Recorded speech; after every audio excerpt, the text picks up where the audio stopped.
Welcome back to Amora Letters, where every story is made to be felt. Today's story is one of those that stays with you long after it ends. Make yourself comfortable, and let's begin.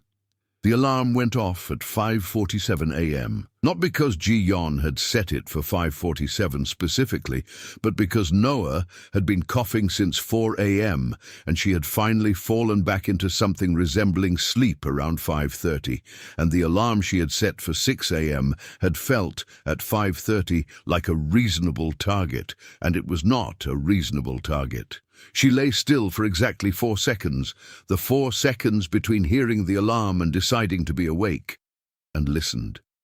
Noah's breathing. It was the first thing she listened for every morning, had been since he was born, the specific sound of his breath telling her everything she needed to know before she opened her eyes. This morning, it had a texture to it. A weight at the bottom of each exhale that hadn't been there a week ago, that had appeared gradually over the past 4 days, the way some things appear, too slowly to pinpoint the moment of beginning, too consistently to ignore once noticed. She turned the alarm off and got up. The apartment on Maple Street was cold in November, in the particular way of old buildings that haven't fully committed to their heating systems. The radiator in the corner either roared at full capacity or sat silent and decorative, and this morning it was sitting silent. Ji-yeon put on the cardigan she kept on the chair by the bed and went to check on Noah. He was asleep. 4 years old, small for his age, dark hair fanned against the pillow, in the specific arrangement it always arrived at by morning, regardless of how he'd started the night. The Stegosaurus book on his nightstand. He had moved through a phase of Stegosauruses specifically, had opinions about them that he shared at length with anyone who asked, and several people who hadn't, was open to a page of illustrations, which meant he'd been looking at it in the night. She didn't remember hearing him wake. She'd been more tired than she'd known. She put her hand on his forehead. Warm. Not the ordinary warm of a sleeping child, but the particular dry heat of a body running a small internal campaign against something. She kept her hand there for a moment, measuring, comparing against the baseline she carried in her palm, the way mothers carry such things. Too warm. She made breakfast anyway. She made it because Noah would need to eat, and because the routine of it, the particular sequence of small actions that constituted a morning, was a form of stability she had learned to provide consistently regardless of what was happening around it. She scrambled 2 eggs. She cut an orange into the segments he preferred. She made rice because rice was what her own mother had made when she was sick as a child, and some things pass through generations without requiring explanation. Noah appeared in the kitchen doorway at 6:23, trailing his blanket, which he did not do on ordinary mornings. She looked at him. "My chest hurts," he said. Not with alarm, with the matter-of-fact directness of a child reporting information. "I know," she said. "Come sit." He sat at the kitchen table and ate the eggs slowly, with the diminished appetite of a child who is eating because it has been presented and not because he wants it. He drank the orange juice. He looked at the rice with the expression of someone making a calculation and decided against it. "Are you going to work today?" he said. "No," she said. He looked at her. "Because of me?" "Because of us," she said. "Eat your eggs." He ate his eggs. She called the restaurant at 7 a.m. and spoke to Marco, who was understanding in the particular way of someone who is understanding because they have no other reasonable option, and who would note it in the particular mental ledger that employers keep. She called Mrs. Park next door, who agreed to receive any deliveries. She called the pediatric clinic and was told the earliest available appointment was 2 p.m. By 11 a.m., Noah's temperature was 38.9.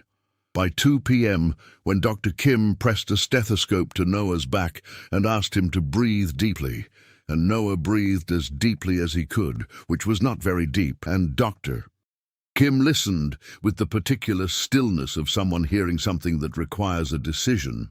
Ji-yeon already knew what the decision was going to be. "I want to send you to St. Matthew's," Dr. Kim said, "for a chest x-ray and evaluation. It may be nothing that requires admission, but I want to be sure." "Okay," Ji-yeon said, "just that, okay." The single syllable of a woman who has learned that the appropriate response to information you cannot change is acknowledgement and forward motion and nothing in between. She took Noah home first. She packed a bag, for him, pajamas and Gerald the stuffed rabbit he had slept with since he was 2, and the Stegosaurus book and a change of clothes. For herself, a change of clothes and her charger and the folder with his insurance information that she kept in the drawer beneath the kitchen knives, because that was where important documents lived in the apartment on Maple Street. She made him a sandwich, which he ate half of. She made herself a sandwich, which she ate standing at the counter because there was no time to sit. She texted Mrs. Park, "Taking Noah to St. Matthew's for evaluation. Maybe late. Thank you." Mrs. Park texted back immediately, "I'll pray. Call me." Ji-yeon looked at the text for a moment. Then she put her phone in her pocket and helped Noah put on his shoes. Left shoe first, always, which had been his preference since he was 3 and which she had stopped questioning. And they took the bus to St. Matthew's Children's Hospital. It was 4:30 p.m. when they arrived. It was 11:47 p.m. when the fluorescent lights of the waiting room had been burning for 7 hours and 17 minutes, and Ji-yeon had not eaten since the standing sandwich at 2 p.m., and Noah's breathing had the wet texture that had been there all day. And the doctor had not yet come, and the clock on the wall across from her was the only fixed point in a room that was beginning at the edges to feel slightly unreal. She had been watching that clock the way you watch something when looking away feels like surrender, when the act of watching is the only control available to you, and you hold it with both hands because everything else has already slipped through your fingers. Beside her, in the orange plastic chair that matched hers exactly, her son slept. Noah was small for his age, which the pediatrician had told her twice was perfectly normal, and which she had not fully believed either time because she was his mother, and the mathematics of his smallness felt personal, felt like something she should have been able to prevent. He was sleeping now with the particular completeness of a sick child, the deep, surrendered sleep of a body that has decided rest is the only available medicine. His head tipped against her arm, his breathing audible in the way that had made her chest tight for 4 days and tighter with every hour in this room. Gerald the rabbit was tucked under his other arm. She had not been able to find the Stegosaurus book in the bag when he asked for it. She had looked twice and then told him it was at home, and he had accepted this with the resigned understanding of a sick child who has learned that some battles are not worth the energy. He had fallen asleep 10 minutes later with Gerald, and without complaint. She shifted him carefully, redistributing his weight against her shoulder without waking him. Felt the ache in her arm that had been building for 2 hours settle into something permanent. She did not move him. The ache was nothing. The ache was information her body was providing that she was choosing not to act on, the way she chose not to act on hunger when there were more important things to manage, the way she chose not to act on exhaustion when Noah needed her present and upright, and she was going to be present and upright for as long as he needed her to be. She was very good at choosing not to act on things her body needed. She had been practicing for 3 years. The waiting room was not empty, but it felt empty in the way that late-night hospital waiting rooms always feel empty, populated by people so enclosed in their own emergencies that their presence offers no companionship, only the ambient reminder that suffering is not exclusive, that whatever you are carrying tonight, the person 3 chairs away is carrying something too, and the person 3 chairs beyond them, and so on down the row of orange plastic chairs in the particular democracy of waiting rooms, where everyone has the same furniture and the same fluorescent light, and no one knows how anyone else's story ends. A man in his 60s, with his coat still on, staring at the floor with the expression of someone who has been staring at the floor for a long time and has found nothing there but has not stopped looking.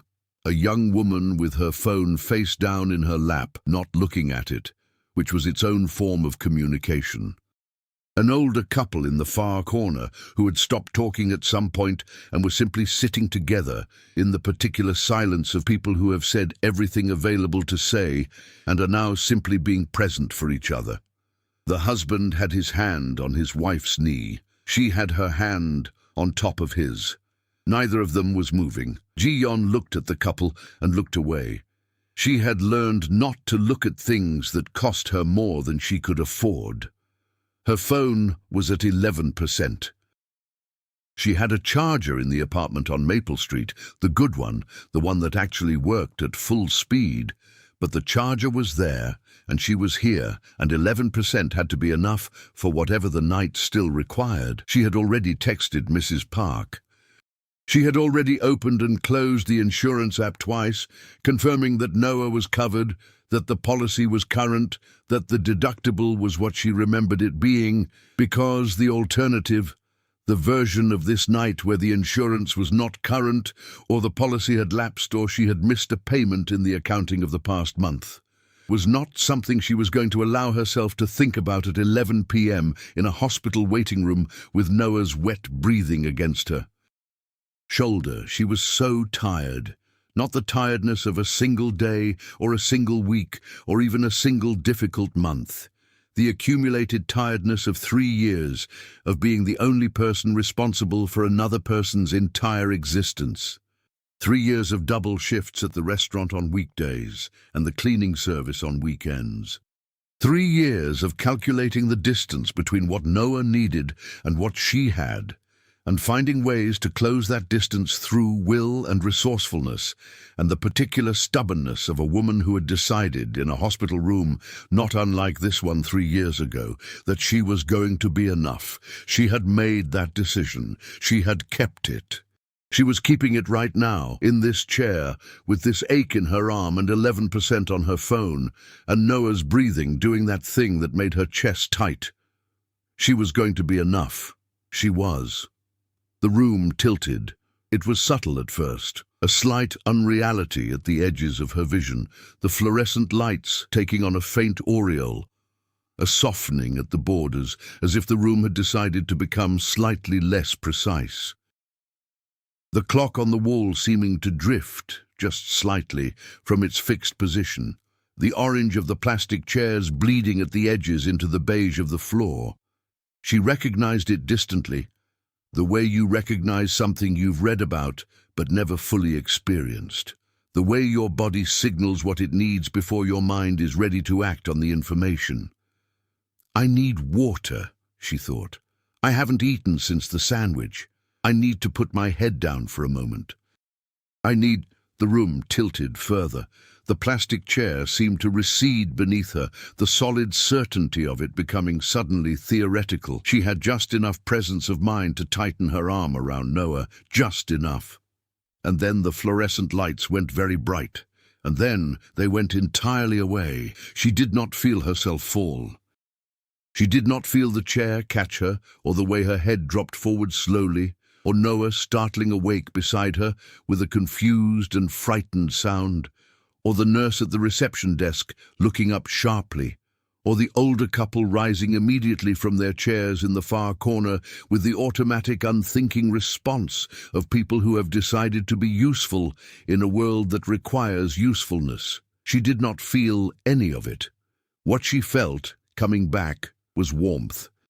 Specifically, the warmth of a hand, large, dry, steady, holding both of hers in the particular way of someone who has made a decision, the decision that holding on is the correct response to this situation, and is going to continue making that decision regardless of whether the person being held is conscious enough to know about it. She felt that first, before the lights, before the sounds, before the plastic chair reassembled itself under her and the waiting room returned with all its fluorescent, indifferent specificity. She felt the hand first. Then she heard Noah, not crying. She would have come back faster for crying. Her body would have found consciousness immediately for crying, but talking. In the serious, continuous way he talked when he was working something out, the narrating voice he used for important matters, for things that required full attention and careful consideration. She couldn't make out the words yet. She followed the sound of his voice the way you follow a light in a dark room, hand over hand, back toward the surface. Then she heard another voice, low, careful, with the particular gentleness that does not come naturally to people who are not used to being gentle, the kind of gentleness that has to be chosen consciously, moment by someone who is more accustomed to other registers. Responding to Noah, not placating him, not performing patience, actually responding, in the rhythm of someone who has found the frequency of a 4-year-old's conversation and is matching it, with genuine attention, with genuine interest in whatever Noah is saying. She knew that voice. She had known it for 5 years and not heard it for 3. It lived in a part of her memory that she had packed carefully and sealed and placed on a very high shelf, in the part of her mind reserved for things that were real and finished and not useful to revisit. She had been disciplined about that shelf. She had not taken things down from it casually or without reason. Hearing that voice now in this room, coming back from unconsciousness, she thought for one suspended moment that she was still dreaming, that her exhausted brain, 7 hours in a waiting room, 11% battery, no food since 2 p.m., had constructed it from stored material the way exhausted brains construct things. Plausible, vivid, wrong. Then she opened her eyes. Ryan Mercer was sitting in the orange plastic chair on the other side of Noah, his elbows on his knees, his suit jacket folded carefully on the chair behind him, his tie loosened by exactly the amount that a man loosens a tie when he has decided to stay somewhere for a while. And he was listening to her 4-year-old son explain something detailed, something requiring the use of both hands for illustration, with the complete, undivided attention of a man who has decided that whatever Noah is saying is the most important thing currently happening in this room. He looked up when she moved. Their eyes met over the top of Noah's head. The waiting room held its breath. "Hey," he said quietly. Just that word. 2 letters. Carrying everything it could not possibly hold. Ji-yeon looked at him, at Noah, who had turned now and was looking at her with the wide, relieved eyes of a child who has been frightened and is trying not to show the full extent of it. At Ryan, who was watching her with the expression of a man who has prepared himself for many possible responses and is waiting with genuine patience to discover which one he's going to receive. "You're supposed to drink this," Ryan said. He held out a bottle of water and a packet of crackers, both clearly obtained from the vending machine in the hallway. She could see it from here, the blue glow of it through the waiting room door. The nurse said, "Low blood sugar." She looked at the water, at the crackers, at his hands, which were steady in the way of someone who is not feeling steady and has made a specific decision that his hands are not going to be the part of him that shows it. "How long have I been?" she started. 12 minutes, he said. "You didn't fall. You just went slowly. The nurse caught you." A pause. Noah wasn't scared. He said this last part with a particular care. Glancing briefly at Noah as he said it, the glance of someone who understands that what he says next will be taken as information by a 4-year-old who is listening to everything. "He was very brave," Ryan said. Noah straightened slightly in his chair, the straightening of a child who has been told something true about himself and is taking the responsibility of it seriously. "I wasn't scared," Noah confirmed, in a voice that was slightly too careful to be entirely accurate. "I know," Ji-yeon said. She pulled him gently against her side, pressed her lips to the top of his head, felt his temperature against her mouth, still elevated, still the thing that had brought them here, still the thing that needed addressing. She looked up at Ryan over Noah's head. "What are you doing here?" she said. Not an accusation, not a question with a rising inflection. A statement requesting information, the level, direct voice of someone who needs accurate data before she can decide how to feel about any of this. He was quiet for a moment. "I was visiting a donor," he said. "St. Matthew's fundraising gala. The Children's Wing 4th floor event. I was leaving. It was late. I was heading to the elevator." He stopped, started again. "I saw you through the waiting room window as I passed. You were already—" Another stop. "You had already gone." He looked at his hands. "I was going to keep walking," he said. "I want you to know that I stood there for a moment and considered it." "Why didn't you?" she said. He looked at Noah, at the small boy leaning against his mother's side, Gerald the rabbit held loosely in one hand, watching the adult conversation with the focused attention of someone who understands more than the adults realize. "Because you were alone," Ryan said. "And because—" He stopped. He needed someone to talk to while you were— Another stop, a breath. He was scared. He wasn't going to say so, but he was. Ji-yeon looked down at Noah, at his closed eyes now. He had drifted back towards sleep, in the reassurance of her arm around him, the way children drift when the emergency has passed and the body reclaims what it needs, at the small, perfect fact of him, at Gerald, held loosely in his sleeping hand. At the 3 years, she had carried all of this specific weight, this specific love, this specific particular terrifying privilege of being entirely responsible for another person's entire existence. Alone, without complaint, without asking for help, without admitting even to herself on the hardest nights, that alone was hard. She looked back at Ryan. There were 3 years of things she could have said. She opened the crackers instead. She ate 3 of them, standing at the edge of a conversation she wasn't ready to have.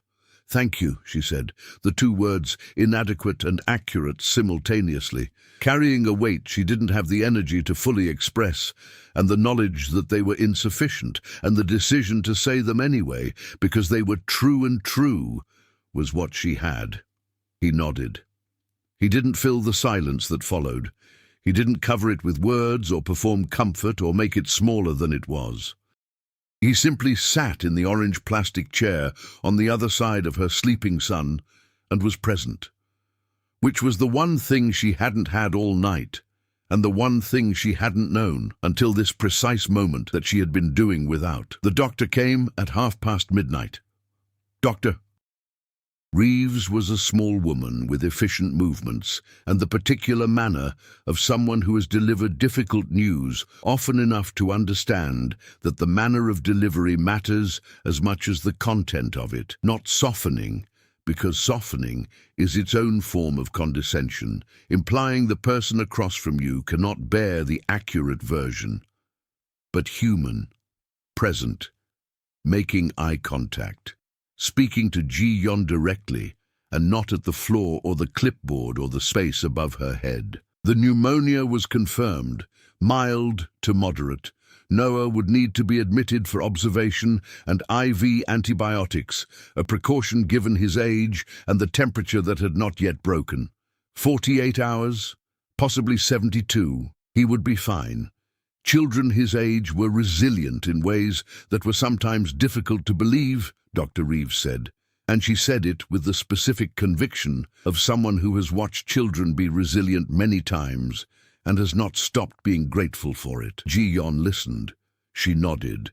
She asked the questions she needed to ask, the specific questions, the ones about dosage and duration, and what signs would require immediate attention, and what the follow-up protocol would be. And she asked them in the level, organized voice she used for practical matters, the voice that kept the fear in a separate room while the practical things got handled. She signed what needed to be signed. Ryan sat 3 chairs away through all of it. He did not move closer. He did not involve himself in the conversation with the doctor. He did not offer opinions or assistance that hadn't been requested. He simply sat in the orange plastic chair and did not leave. When the nurse came to take Noah for intake, gently, with a stuffed elephant produced from some institutional supply of comfort objects, orange like the chairs, which Noah accepted with the grave seriousness of someone receiving a significant tool for an important task, Ji-yeon watched her son disappear down the hallway and then sat back in the plastic chair and looked at the clock on the wall and let out the breath she had been managing for the past hour. Just let it go. All of it. The full weight of the evening settling onto her now that the practical part was handled, now that the decisions had been made and the forms signed and Noah was in capable hands. The particular, specific, physical exhaustion of someone who has been holding something heavy for a very long time and has just been given permission to put it down. She put it down, not completely, never completely, but enough. "He's going to be fine," Ryan said. "I know," she said, and meant it. The doctor had been clear, and she had listened carefully, and she believed what she had been told. A pause. "You should go," she said. "It's late. He's being admitted. I'm fine." "I know you're fine," he said. "You've always been fine." She looked at him. "That was never the question," he said. The words landed. She looked at this man she had not seen in 3 years, the same face, the jaw she had once known well enough to describe in the dark.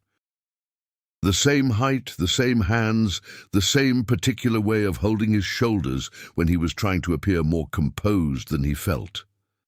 But something underneath all of that had shifted. The Ryan she had known wore his confidence the way you wear a well-fitted suit, completely automatically, as if it had been made for him and fit without adjustment. This version seemed to carry something differently, as if the suit was the same, but the person inside it had learned something about the cost of wearing it too easily. "What was the question?" she said. He looked at his hands, folded between his knees. "Whether I was going to do the right thing this time," he said. The words sat in the waiting room. The clock ticked. Outside the hospital, the city continued doing what cities do at 1 a.m. Moving, indifferent, the traffic reduced to single cars, navigating wet streets. The particular hush of a world that does not pause for private emergencies and never has and never will, and which Ji-yeon had always found, in an odd way, comforting. The city's indifference was a kind of honesty. What was happening to you was real, and it was contained, and it was yours. 3 years is a long time to figure out the right thing, she said. "I know," he said. "I'm not offering that as an excuse. What are you offering it as? A fact." He paused. "And an apology, for whatever an apology is worth at this point." She was quiet. She thought about apologies, about what they do and don't accomplish. About the difference between an apology that asks for something, forgiveness, absolution, a return to before, and an apology that simply acknowledges, without agenda, that something happened that shouldn't have. She had been thinking about this difference for 3 years. "Tell me why you left," she said, not with anger. The anger had been real once, and she had felt it fully and had, somewhere in the 2nd year, made the deliberate decision to set it down because carrying it was a weight she couldn't afford in a life that was already asking everything of her. She wasn't performing the absence of anger. The anger was genuinely gone, replaced by something quieter and more durable. She asked because she had spent 3 years developing theories, and she wanted to know which ones were accurate. He was quiet for a long time. Long enough that the man with his coat still on, 3 chairs down, looked up briefly and then looked back at the floor. "Because I was afraid," Ryan said finally. He said it simply, without drama, without the qualifications and complications she had watched him apply to difficult things in the years she had known him. "That's the whole answer," he said. "I've made it more complicated in my own head over 3 years, because complicated is easier to live with than afraid. But that's what it was." He paused. "I was 29. The company was in the middle of the Series B, And every decision felt like it had 100 consequences. And my father was sick, and I hadn't told you how sick, and everything was moving at a speed I couldn't manage. And you were... He stopped. You needed something real from me. Something present. Something that wasn't about the company or my father or the 100 things that were already demanding everything I had. He looked at his hands. And I didn't know if I had anything real left, he said. I didn't know if there was anything in me that wasn't already spoken for. A long pause. So I left, because leaving felt like a decision I was making, and everything else felt like things that were happening to me. Ji-yeon listened to this. She had the particular stillness of someone hearing a thing they had suspected confirmed, not satisfied, because confirmation of a painful truth is not satisfying, but grounded, real, something solid to stand on in the place where uncertainty had been. She had suspected fear. She had constructed a version of events in which he was afraid and had chosen departure over admission, control over vulnerability. She had been right. That was not a comfort exactly. But it was a truth, and she had always preferred truth. I was pregnant when you left, she said. The waiting room changed. Not physically, not in any way that the man 3 chairs down or the woman with her phone face down would have noticed. The lights were the same, the clock was the same, the older couple in the corner were still holding hands in their particular silence. But the air pressure shifted, the way air pressure shifts before weather, and Ryan went very still. The stillness of a person whose body has received information before the mind has finished processing it. The stillness of someone standing at the edge of something, and only now, in this moment, beginning to understand the depth. "What?" he said. Barely a word, a sound more than a word. "I didn't know," she said. "When you left, I didn't know. I found out 6 weeks later." She kept her voice level.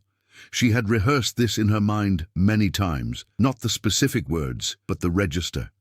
The intention, not a weapon, not a punishment, not something designed to wound, just the truth, delivered with the accuracy it deserved. "I thought about telling you. I thought about it a great deal. For a long time." She paused. "I decided not to," she said. "Because you had made your choice, and I was not going to use him to unmake it. He wasn't leverage. He wasn't a reason. He wasn't a bargaining chip." She looked at Ryan directly. "He was a person." Ryan's breath had changed. "He is a person," she said. "His name is Noah. He is 4 years old. He likes stegosauruses specifically, not dinosaurs in general, stegosauruses, and he will explain the distinction at length if you ask, and at medium length if you don't. He likes strawberry ice cream and hates the texture of cooked onions, and he has been sleeping in room 412 for the last 20 minutes with a stuffed elephant a nurse gave him and Gerald the rabbit that he has slept with since he was 18 months old." She paused. "And he has your eyes." Ryan made a sound. There was no name for it in the vocabulary of composed, successful men. It came from a place below composure, below success, below the particular architecture that 3 years of running a company and making decisions and presenting oneself as someone who has everything managed can build around a person. It came from the place beneath all of that. The place where the things we have not allowed ourselves to feel wait in the dark, and occasionally find a door. Ji-yeon, his voice was different, stripped. "I'm not angry," she said. She said it quietly, without performance. The actual truth of her current state, which she had arrived at through the long, unglamorous, unwitnessed work of deciding that carrying anger was a weight she could not afford in a life that was already asking everything she had, and setting it down deliberately, and walking away from it and not picking it back up when she passed it again on difficult days. "I was," she said. "For a long time I was very angry. And then I wasn't anymore, and I made peace with that, and I'm not going to perform the anger I no longer have for your benefit or mine." She paused. I'm telling you because you're here, because you stayed when you could have walked past the window and I never would have known, because he was frightened tonight and there was no one." She stopped, took a breath. "There is no one," she said. "It is just me. It has been just me for 3 years, and I am enough. I have always been enough. I have made myself enough, because he needed me to be. But tonight was very hard, and I was very alone. And then you were there, and you were holding my hands." She looked at the hallway where Noah had gone. "I thought you should know," she said. "I thought you had the right to know. Not because it changes anything that has already happened, but because he exists, and you are sitting in the same room with me, and the truth was always going to find its moment." Ryan put his face in his hands. She let him. She sat in the orange plastic chair and let him have the full weight of it. Let it land completely and without interruption. Let him feel the full dimensions of the thing he had been absent from without softening any of its edges. It was his to feel. He had earned that, at least, the right to feel it all the way through. When he looked up, his face had been rearranged, not devastated in the performed sense, not undone, something more accurate than either. A man whose entire internal architecture has just been rebuilt around a new and permanent truth, and who is sitting very still while the settling happens. "Can I see him?" he said. She looked at him for a long time. She thought about the apartment on Maple Street and the 3 years of bedtime routines, about the particular way Noah laughed, sudden and complete, arriving like weather, filling whatever room it was in entirely, about the dinosaur books stacked on the nightstand in order of preference, about the strawberry ice cream that was always in the freezer because she had learned in his 2nd year that some things were worth the budget. About the specific physical weight of raising a person entirely alone, and the knowledge that alone was hard, and also that alone was something she had become very good at. She thought about what Noah needed, not what she needed, not what Ryan needed, not what the situation seemed to call for, what Noah needed. "He's being admitted," she said. "Tonight is not the night for introductions. He's been frightened and he's feverish and he needs to sleep." She paused. "But yes, if you mean it. If this is something you are feeling because it is real and you have thought about it, and not something you are feeling because it is 1 a.m. and you are in a hospital and the feelings are very large." She looked at him. "I need to know the difference," she said. "I need you to know the difference before you answer." "I know the difference," he said. She held his gaze for another moment. "Then yes," she said, "you can meet him. When he's feeling better. When he can be himself. When he has his full personality available to him. When he can show you who he is. He deserves to meet you when he can be himself." Ryan nodded the way people nod when words are not equal to the moment and the body needs to do something to confirm that it has received what it has been given. They sat together in the waiting room for another 40 minutes, not talking very much. The particular silence of two people who have said something true and are letting it exist between them, without rushing to cover it with more words, without explaining it or qualifying it or managing it into something smaller and more comfortable. The clock on the wall ticked. The older couple in the corner put on their coats, slowly, with the stiff movements of people who have been sitting for a long time, and went together through the door. The man 3 chairs down was still looking at the floor. A nurse came to tell Ji-yeon that Noah was settled in room 412, that he had asked for Gerald, and Gerald had been brought, that he was sleeping, that there was a fold-out chair in the room if she wanted to stay, which she did, which she had always been going to do. She stood, gathered her jacket, her bag, her 11% phone. Ryan stood too. "I'll call a car for you," she said. "It's late. I'll wait," he said. She looked at him. "Not for anything," he said. "I'm not waiting for anything specific. I'm not waiting for a conversation or a decision or anything you haven't offered." He paused. "I'll wait until you're settled, until you know he's okay, and you're with him, and the night is as okay as it can be. Then I'll go." She stood in the waiting room of St. Matthew's Children's Hospital at 1:30 in the morning and looked at this man she had loved and lost, and was now standing across from in a hospital waiting room with 3 years and one enormous truth between them. "Room 412, she said, and walked to the elevator. He sat back down in the orange plastic chair. He was still there when the elevator doors closed. She found him asleep in the chair. Not the fold-out chair beside Noah's bed, which she had claimed within minutes of arriving in room 412, but the orange plastic waiting room chair, the same kind as in the room downstairs, which Ryan had apparently fallen asleep in somewhere past 2 a.m., while waiting for the confirmation that she and Noah were settled. She knew because at 3:30 a.m., unable to sleep herself, she had gone down to the vending machine on the first floor, and she had seen him through the waiting room window as she passed. Same chair as before, jacket folded the same way, his head tilted back against the wall, asleep. She stood at the window for a long moment. Then she went to the vending machine and bought 2 coffees and carried them back up to the 4th floor, and set one on the bedside table next to Gerald, and sat in the fold-out chair and watched Noah breathe, and did not think about the man in the waiting room downstairs, and thought about almost nothing else. At 6:15 a.m., her phone buzzed.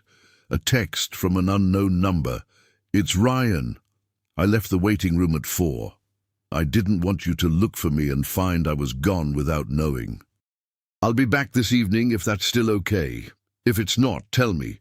She read it twice. Then she added his number to her contacts, deliberately, with full knowledge of what the action might mean, and wrote back, "Room 412. Visiting hours end at 8. He replied, "I'll bring something for Noah. Dinosaur-related. I'll do research." She looked at those words for a long time. Then she put the phone down and watched Noah breathe and let herself, very carefully, in the small, guarded way of someone who has learned to be careful with hope, feel something adjacent to it. The fever broke at 8:47 a.m. on Wednesday. Ji-yeon had been sitting in the fold-out chair, her feet tucked under her, the untouched second cup of coffee from the vending machine cold on the bedside table, when she saw it happen. The slight change in Noah's breathing first. A deepening, a loosening, the particular quality of a body releasing something it had been fighting. Then the change in his face, the small tight lines around his eyes smoothing out, the set of his jaw softening into the easy terrain of a child who has stopped working at something and can simply rest. She put her hand on his forehead, felt the difference, sat back in the fold-out chair, and let herself cry. Quietly, with complete attention, for exactly 4 minutes. The way she had learned to cry over 3 years, fully, deliberately, without performing the grief or shortening it or pushing through it before it was finished.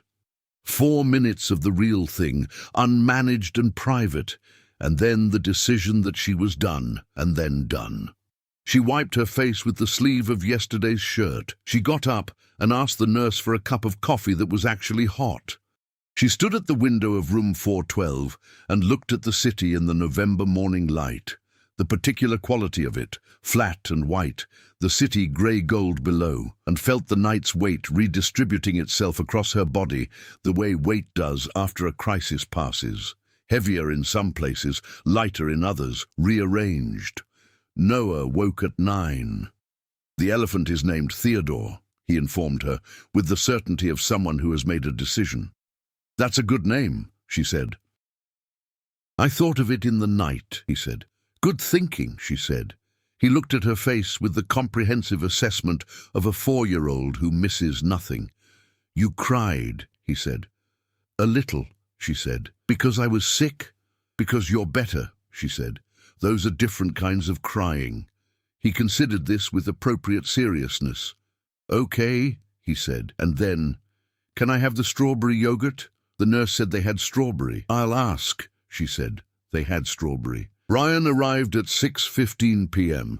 He texted from the lobby first. She had his number now in her contacts, a fact she was still adjusting to, and the text said simply, "Here, Stegosaurus acquired, room 412, she wrote back, "Come up." He appeared in the doorway of room 412 7 minutes later, in a jacket less formal than anything he'd worn the night before, with a paper bag from the hospital gift shop and the particular expression of a man who has spent the day thinking carefully about how to enter a room and has arrived at an answer he is not entirely certain about. He knocked on the open door. Noah looked up from Theodore the elephant, then at the paper bag, then at his mother, then back at the man in the doorway with the careful expression. "Are you the one who was in the waiting room?" Noah said. "Yes," Ryan said. "Mama said you held her hands," Noah said, directly, without preface or social lubrication. The unmediated inquiry of a 4-year-old for whom conversation has not yet acquired the performance layer that adults apply to it. Ryan looked at Ji-yeon briefly. "I did," he said. Noah processed this. "Why?" he said. "Because she needed someone too," Ryan said. Another processing pause. "Okay," Noah said, with the tone of someone who has heard an answer and found it acceptable. "What's in the bag?" Ryan came in. He set the bag on the foot of the bed and sat down in the visitor's chair. Not too close, not too far. The distance of someone who is making calibrated decisions about space and proximity. He reached into the bag and produced the Stegosaurus. It was, Ji-yeon noted from the fold-out chair, extremely well researched. Not a generic dinosaur toy. A specific, accurate Stegosaurus. Correct proportions, correct plate configuration, the kind of detail that a child with strong opinions about Stegosaurus accuracy would notice immediately and either approve or reject based on the evidence. Noah took it with both hands. He turned it over. He examined the plates along the spine with the thoroughness he brought to important evaluations, running one finger along each plate, counting them silently, checking the spacing. He looked at the tail. He looked at the legs. He looked up at Ryan. "The plates are for temperature regulation," Noah said, "not for protection. A lot of people think protection, but the current scientific understanding is thermoregulation." "I know," Ryan said. "I looked it up." Noah considered this. "You looked it up before you bought it," he said. "Yes," Ryan said. "Why?" Noah said. "Because I wanted to get it right," Ryan said. Noah looked at him for a long moment. The comprehensive, unperformed assessment of a small person who has inherited his mother's habit of reading people carefully before deciding how to engage with them, who takes his time with the evaluation, who is not in a hurry. Then he held out the Stegosaurus. "You can hold him," Noah said, "but be careful. He's still getting used to new people." Ryan took the Stegosaurus with both hands. He held it with the appropriate care of someone who has been told that care is required. Ji-yeon from the fold-out chair watched this, watched Ryan hold a toy Stegosaurus with genuine attention. Watched her son watch Ryan hold the Stegosaurus, tracking the quality of the attention, taking notes. She felt something shift in her chest. Something that had been braced for a long time. Since before she had gotten into this chair, since before this room, since before the waiting room downstairs, and the voice she had recognized, and the warmth of the hand she had felt before she was fully conscious, something that had been held at a particular tension for so long she had forgotten it was tensed. Relaxing, not completely, not yet, but the direction of it was different. The direction was towards something rather than away from it. She was not ready to name that something, but it was there. They spent an hour in room 412. Noah explained everything he knew about Stegosauruses, beginning with the thermoregulation distinction and progressing through habitat and diet, and the relationship between the Stegosaurus and the Allosaurus, which was the primary predator, and the specific features that made the Stegosaurus both vulnerable to and capable of defending against the Allosaurus. Ryan listened to all of it, not with the performative patience of an adult waiting for a child to finish, with actual engagement, asking questions that revealed he had absorbed what he'd been told and was building on it, occasionally offering information of his own that Noah received with either approval or gentle correction, depending on its accuracy. Ji-yeon said almost nothing. She watched, which was its own form of participation. When the nurse came at 8 to signal the end of visiting hours, Noah looked at Ryan with the direct, unsentimental assessment of someone who has conducted an evaluation and reached a conclusion. "You can come back tomorrow," he said, "if you want." Ryan looked at Ji-yeon. She looked at Noah, at the stegosaurus, which Ryan was still holding, at the specific quality of her son's face, open, direct, already orienting towards something, the way children orient before adults have finished deciding. She thought about what she had said the night before, about slowness, about what came first, about the things that were hers to decide and the things that were already, apparently, being decided by the situation itself. "Tomorrow," she said, "if you want." "I want," Ryan said. He left. Noah arranged the stegosaurus on the bedside table with care, positioning it where it could be seen from the bed. Then he arranged Theodore the elephant beside it. Then he lay back on the pillow and looked at the ceiling with the expression of someone taking stock. "He did the research," Noah said. "He did," Ji-yeon said. "That's important," Noah said. "Yes," she said, "it is." A pause. "Mama," Noah said. "Yes." "He held your hands." "He did." Another pause. "The longer kind, the kind that contains something being assembled." "Is he going to keep coming back?" Noah said. Ji-yeon looked at her son in the hospital bed with his stegosaurus and his elephant and his very old, very loved rabbit named Gerald. She thought about all the ways to answer that question, about the honest answer, which was that she didn't know. That knowing required time and evidence, and the long, ordinary accumulation of days in which a person either shows up or doesn't, and nothing had accumulated yet. She thought about what Noah needed to hear, not the full, complicated adult truth of it, but not a version that would cost her later either. "I think so," she said. "We'll see." Noah received this, turned it over, accepted it with the pragmatic trust of a child who has learned that "we'll see" is an honest answer and not a deflection. "Okay," he said, and fell asleep within minutes. The discharge came on Thursday afternoon. 49 hours after admission, Dr. Reeves came by for the final assessment, checked Noah's chest, confirmed the fever had not returned, went over the prescription for the remaining course of antibiotics, scheduled the follow-up appointment, and said he was clear to go home. Noah received this news by asking if he could take Theodore. Dr. Reeves said Theodore was his. Noah said Theodore would need to be told clearly because Theodore wasn't sure yet. Dr. Reeves crouched down and told Theodore clearly. Noah accepted this. The paperwork took 40 minutes.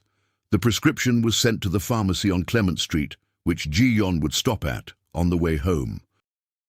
She had called ahead for a car because Noah shouldn't be on the bus after 2 days in the hospital, and because Ryan had offered via text that morning to send one, and she had considered the offer for a long time before accepting it. And she had accepted it. The car had arrived. She had texted to confirm. He had texted back, "I'll meet you in the lobby." She had stared at that text for a moment. Then she had written back, "Okay." Ryan was waiting in the lobby. She had not asked him to be. He had not announced that he would be. He was simply there, in a jacket less formal than anything that had come before, standing near the entrance with his hands in his pockets and the expression of a man who has thought carefully about whether his presence is the right call and has decided that it is and is prepared to be wrong. Noah saw him first. "You came," Noah said, with the simple satisfaction of someone whose prediction has been confirmed by events. "I came," Ryan said. Noah looked at his mother. "I told you," he said. Ji-yeon looked at her son, at the stegosaurus in his hand, because Noah had decided the stegosaurus was not staying in the bag, the stegosaurus was being carried. At Theodore, on the other hand, at Gerald, visible at the top of the bag she was carrying, at Ryan, at the lobby of St. Matthew's Children's Hospital, which was the same indifferent institutional space it had always been, and which looked, right now, slightly different from how it had looked before. "You told me," she said. The drive to Maple Street was quiet in the good way. Noah was asleep within 5 minutes of the car moving, the particular unconsciousness of a child whose body has been managing something difficult for several days and has just been given permission to fully stop. He slept with the stegosaurus in one hand and Theodore in the other, and his head tipped against the window with the complete and beautiful abandonment of someone who has decided without reservation that everything is okay now. Ji-yeon sat in the front seat, watched the city move past the window, November light on wet streets, the particular grey gold of a late afternoon in a city she had learned to navigate alone, that she had driven through and walked through and taken the bus through and knew in the specific, intimate way of someone who has needed it to be reliable and has found that it is. "I'm not the same person who left," Ryan said, not defensively, not with the agenda of someone trying to establish something, just as information. "The same way you state a fact you've verified and want to make sure has been received." "I know," she said. "I'm not the same person you left." "I know," he said. "I can see that." A pause. "She was... You were remarkable then. This is..." He stopped. "This is something else entirely." She looked at the city. "It's going to be slow," she said. "Whatever this is, however it develops. He comes first, completely, without exception, without negotiation, always." "I understand that," he said. "Don't say it easily," she said. "I'm not," he said. And the quiet of it, the absence of performance, the simple, specific weight of 2 words, she believed him. Not completely, not without reservation, but in the preliminary way that belief begins when it's real, carefully, with its eyes fully open, knowing the cost of closing them. He carried Noah up the stairs. She had not asked him to. He had looked at Noah asleep in the back seat, and looked at the bag she was carrying, and looked at the stairs and asked, not offered, asked, and she had said yes. He was careful on the stairs, one hand on the railing, Noah secure against his chest, moving with the deliberateness of someone who has been entrusted with something irreplaceable and is making every decision accordingly. Ji-yeon walked ahead with the key, unlocked the door. He carried Noah to the bedroom she indicated and set him down on the bed with a carefulness that had nothing performed or calculated about it. The simple care of someone being careful because the thing in his arms required care. Noah stirred, opened one eye, looked at Ryan with the unfocused, unself-conscious assessment of someone not yet fully awake and not yet applying any filters to what they see. "The stegosaurus," he said. Ryan produced it from his jacket pocket, where he had apparently transferred it at some point during the stairs. He placed it on the pillow next to Noah's head, where it could be seen, which was where Noah preferred his important objects when he slept. Theodore followed.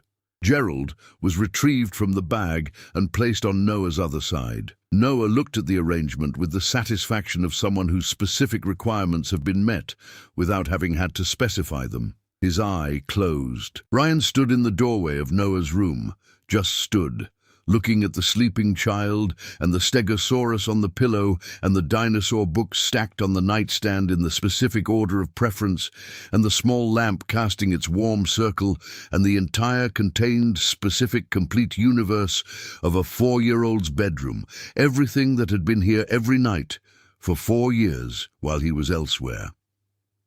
Ji-yeon watched from the hallway. His face was doing something she had no words for. Something that arrived from the place below, everything he had built and maintained and presented to the world. Something that had no professional application.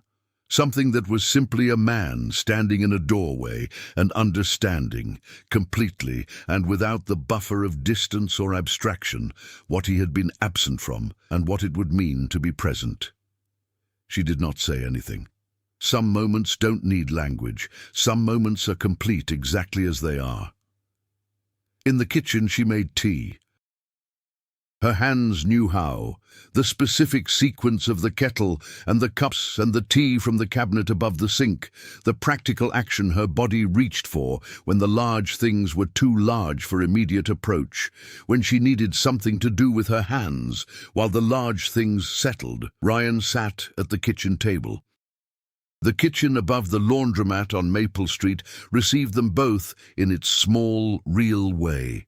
The window that stuck in summer, the radiator with its two positions, the drawings Noah had made over 4 years stuck to the refrigerator with the particular arrangement that had developed organically and which Ji-yeon had never reorganized because the arrangement was its own kind of record. "I missed everything," Ryan said. She set a cup in front of him. "You did," she said. "Not cruelly, not to wound. With the accuracy of someone stating a thing that is simply true, and that the person across from her has earned the right to hear, stated plainly." She sat across the table with her own cup. Outside, November moved through the city the way it does, cold and certain and somehow, despite everything, lit. The streets holding the particular light of a season that asks you to look at what you have and determine whether it is sufficient, and to find, if you are fortunate, that it is more than you knew. "I want to be here now," Ryan said. "I'm not asking you to decide anything tonight, or this week, or on any timeline that isn't yours." He paused. "I'm telling you where I am, so you have accurate information." She looked at her cup, at the man across from her, at the steadiness of his hands, at the face she had once known and was learning again, carefully, the way you learn something the second time, with full awareness of the cost of not being careful, of how quickly the known can become unknown if you stop paying attention to it. "Noah has a checkup in 2 weeks," she said. "Dr. Reeves, follow up from the admission." He looked up. "If you wanted to come," she said. "Not as anything with a name yet. Not as a declaration of anything, just present, in the room." "Starting from the beginning," she paused. "It's a long way from the beginning to anywhere worth going," she said. "I need you to understand that, really understand it." "I understand it," he said. "And you're not going to leave in the middle," she said. "I need that from you more than anything else. He needs that. He's going to get attached, Ryan.